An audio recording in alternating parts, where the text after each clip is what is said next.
Hi, it's Bible Scribe again. Thank you for joining me. This is another of my series on preterist supporting imminent time statements in the New Testament books. This video being on the book of James specifically. Non-preterists will say that there are very few time statements that mean anything and would give a preteristic interpretation. And so these videos are to show that time imminent feeling, thought, expectation of the early Christians in the first century before AD 70 was all through the New Testament writing. And so I'm going book by book, and we're going to look at all those different statements.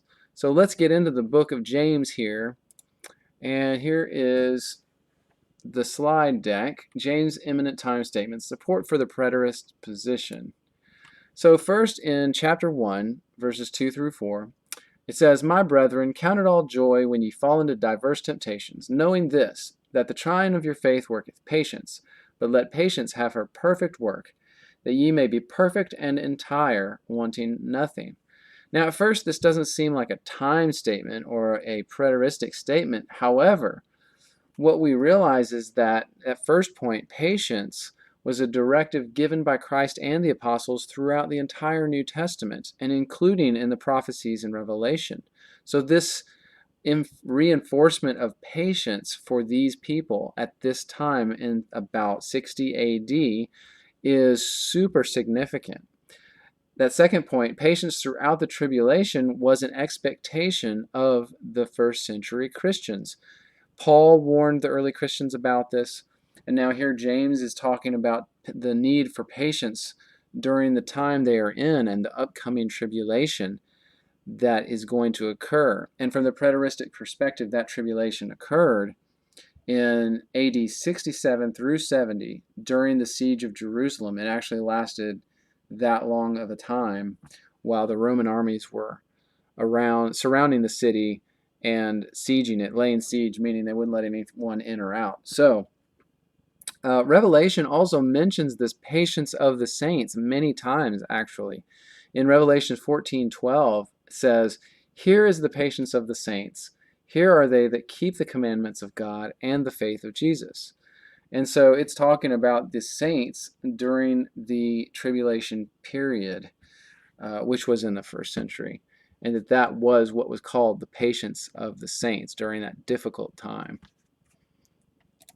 James chapter 1 verse 18, it says, "Of his own will begat he us with the word of truth, that we should be a kind of first fruits of his creatures." Now the reason this statement is important to understand is because of that term first fruits. This was used a few times in the New Testament. And here James is talking about resisting temptation and staying righteous for these Christians in the first century, 60 AD. These Christians were the first fruits.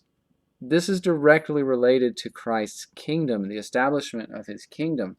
And we'll see in Revelations 14, verse 4, he calls the 144,000 Christian Jews from each tribe of Israel the first fruits unto God and the Lamb in his kingdom. So this book of James, talking to these early Christians, likely Jewish, that were to be the first fruits, and it's talked about in Revelation 14 right there. So that's a match, and they are the same groups of people being talked about. So this first fruits statement of these Christians that James is talking to is very significant from a prophecy perspective. Now, the next mention it's a huge one, but it is all the way into chapter 5 of James. There's no statements in chapters 2 through 4 that are particularly based around the second coming of Christ in the first century.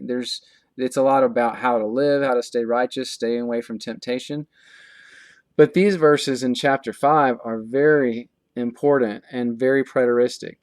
"Be patient, therefore, brethren, unto the coming of the Lord. Behold, the husbandman waiteth for the precious fruit of the earth." Is that the first fruits we just read about? "And hath long patience for it, until he receive the early and latter rain. Be ye also patient." Again, that word patience, we were reinforcing again and again to these Christians. Establish your hearts, for the coming of the Lord draweth nigh.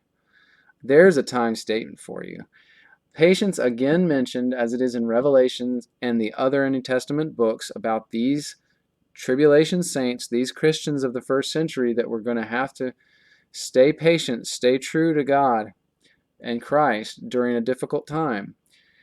And it says, unto the coming of the Lord. As the coming of the Lord is drawing near. That is very obvious and plain that they were expecting this coming of the Lord and were expecting to live right up to it and to experience it. And if they were not to expect the coming of Christ, then James wouldn't have taught this to them. I mean, he really wouldn't have. This would have been deceptive, like, oh, you better be ready, but it's really not coming in your time.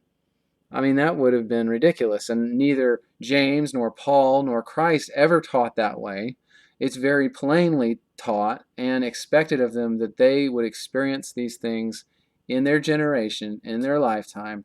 And this is just one more example in the book of James that says that that was the case and what they expected and what Christ taught. So that actually is it in the book of James as far as those statements. There's a lot of exhortation of the saints, of the Christians in the book of James, but those are the time statements. And again, it reinforces this perspective that the early Christians had in the first century and that we should have when we come to these texts, is that Christ was coming in that generation, and he did so in 70 AD in power and glory, and judged the nation of Israel, and had established his kingdom at this time with this first fruits of the Christians of that first century. And so that's actually really exciting, and I'm so happy to share that with these videos, but I will continue to, so stay tuned to my channel, like and subscribe so you get notified when the next ones come out. I'm going to keep doing all the books that I can in the New Testament and every single statement that supports this preteristic viewpoint, which I believe is Jesus' viewpoint that he taught in his Olivet Discourse, which we will also go into at some point. So thanks for joining me. God bless. Take care.